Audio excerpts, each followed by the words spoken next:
Alright, as you can see in my tuba, we have a lot of this component bags tier 4 from our light fuel quests. Let's see if we can get some robot arms for the extreme voltage like to Asgard did.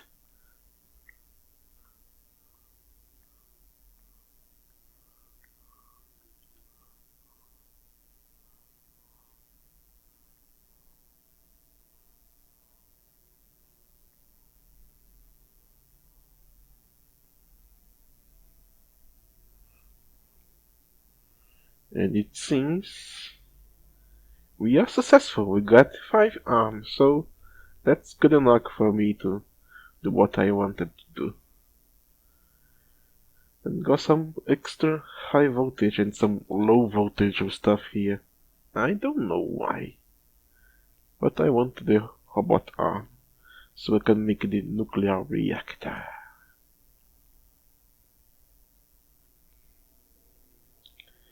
Let's go here and go for the nuclear and go. Now we got one. Let's complete the rest of the crafting recipes inside the system and let's check the quest book.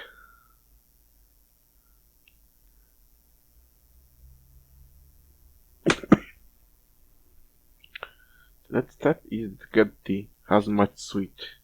As you know, I already have it, but I don't think it's gonna count because it is damage.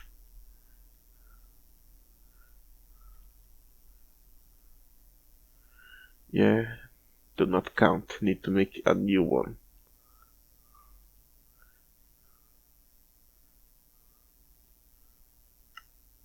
That's not that difficult, just sucks to be doing that. Now that has been completed. Well, at least this scuba helmet are gonna need it later on. Now, need to be careful and make a full rod of uranium.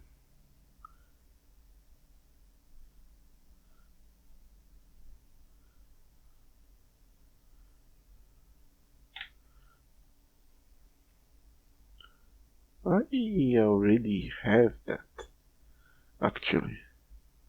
Let's just grab a hazmat suit. We have some uranium dust here. And also have some bleach blend if we did not had it. Let's cook it.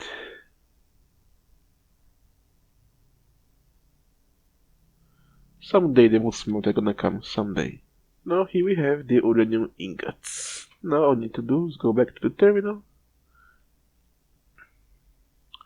Grab some of the older uranium that we have here. And of course I cannot break it here.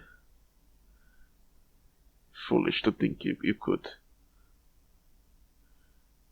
What are you doing here?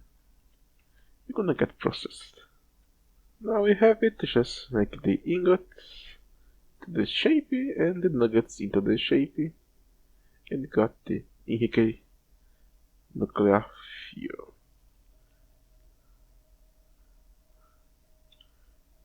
Can make it 3 now.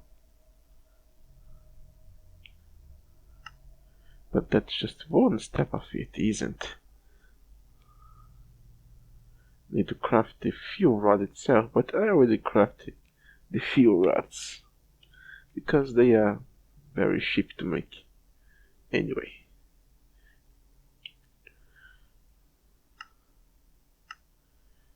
Just the iron casing into the metal bender with configuration of 2 cells of iron. Very simple. Now to the left step, let's go for our candy machine. Right here, remove the food and place some uranium because it's safe. And put the food back. There is no problem in doing that, is it?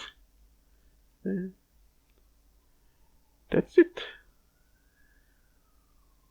Now let's have to get some material. Now let's also get the reward for this one here. That's been for a long time. And I actually built one of the quantum tank because I was getting so much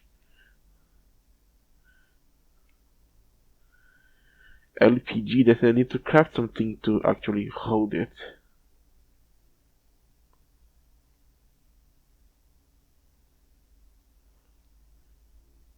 It's been a while since I last gained something useful from this material bag. It is quite here to hold the LPG. As you can see, it's above the size of a drum. I had about 2 drums completely filled with LPG and a whole stack of it here. So I decided to place it here. But now all my reserves of oil has been drained out, so for now I'll be getting less refinery gas. And this means that at some time you're gonna probably run out of LPG that is feeding this system and the mass fabricator. But I'm not sure about that because I had made some changes to the place. And I'm gonna talk after we set up some stuff for the nuclear reactor itself. Since this is what we're gonna cover into this episode. And I'll be already warning you, you're gonna get disappointed. And sorry about my voice, I'm not in the best condition at the moment. Okay, some time has passed and I have almost passed out of sickness. But let's go activate that, shall we? I have completed the boiler setups. As you can see, the quadruple boiler is here with turbines on each side. And because of that, I have to move my high pressure boiler tank here to consume all the creosote oil created by the pyrolusing oven when the thing has when it starts to fire. Let's go up here, and here we have our 3 nuclear reactors. Well, and I say you're gonna be disappointed, but just as you saw in the title of this episode, we are going to waste some nuclear fuel. What I mean by that? Because look at this design.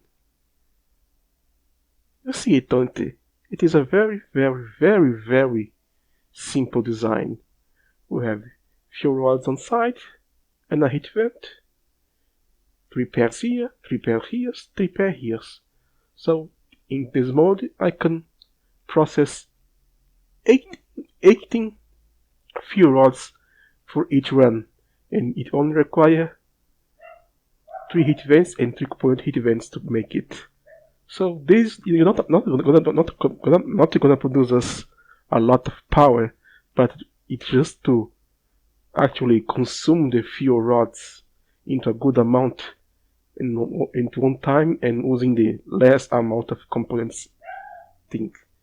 The setup is very easy to build if you stop to thinking. It is very cheap.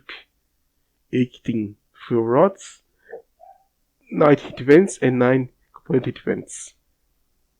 Every time a cycle is completed, I will have enough put fuel rods to make 2 plutonium ingots. And of course here we have the same recipe.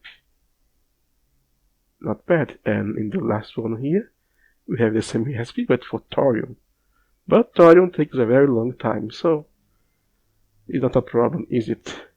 When I put this run, I'm gonna start receiving some of a little power from it. So let's activate it. A block of headstone. Go here. Go here. And go here. And it should be running. This one is producing a good amount of power actually. And you see the temperature do not rises.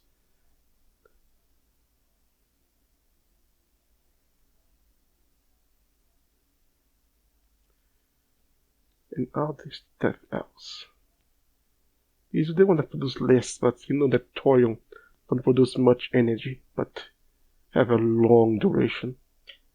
And this is basically it. And it started to ticking now, and it's ticking very fast, isn't it? Gosh, it was so fast.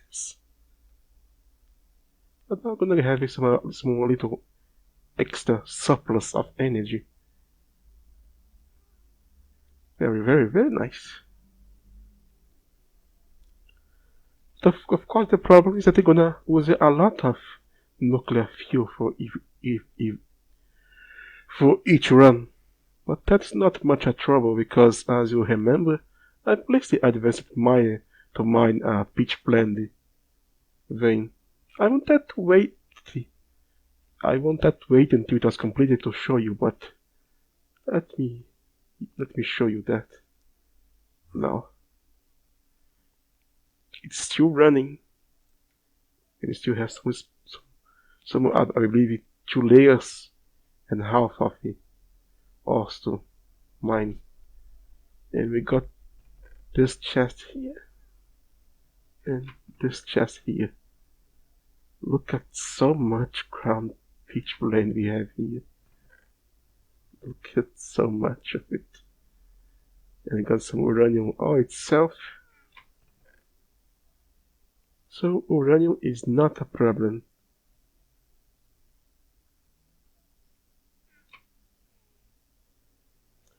Well, later on, when I have enough plutonium to make MOX instead of the normal uranium ones, I'll be able to do the processing a lot more quicker than this way here. Did it always go down so fast? And as you see, the temperature is still the same.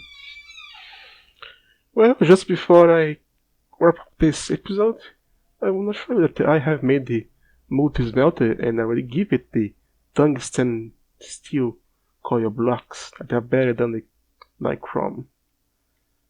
But for now, I don't have any reason to place them into my blast furnaces. Now, if I put a stack of the iron dust here, it goes in, the entire stack goes in, and after 5 seconds, a whole stack is cooked off. So this way is a lot faster than doing this here. So this can be placed to rest. And and I think I have shown you most things that I wanted to make and show. Now it's just to use a lot of time to start to placing things into the correct place, because as you can see, it's kind of a mess. I want to make this little quarter here to be the control room where my stuff is, and I play the logistic key, and I want to make a place for the auto crafting and the auto stock of items. I also have to move my storages here to one for one, because as you know, we have one here, we have another storage here, and another one here. I want to make them all a single one, so that they're gonna make my things more easy for me to get my resources when I need it.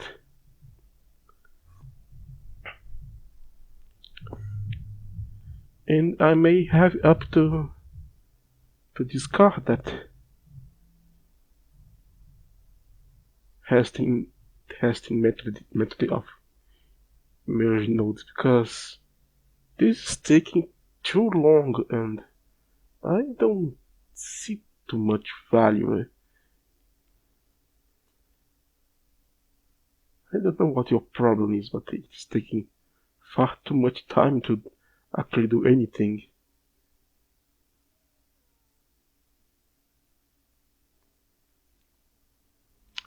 Taking a look into the old screenshots, something interesting has shown me. This node here had about 13 vacuums when I first placed it. And now this one have seven vacuums, so we are getting more than it startly have. This had 34 metals, and there is about 8 metals here, so it is getting more essential from or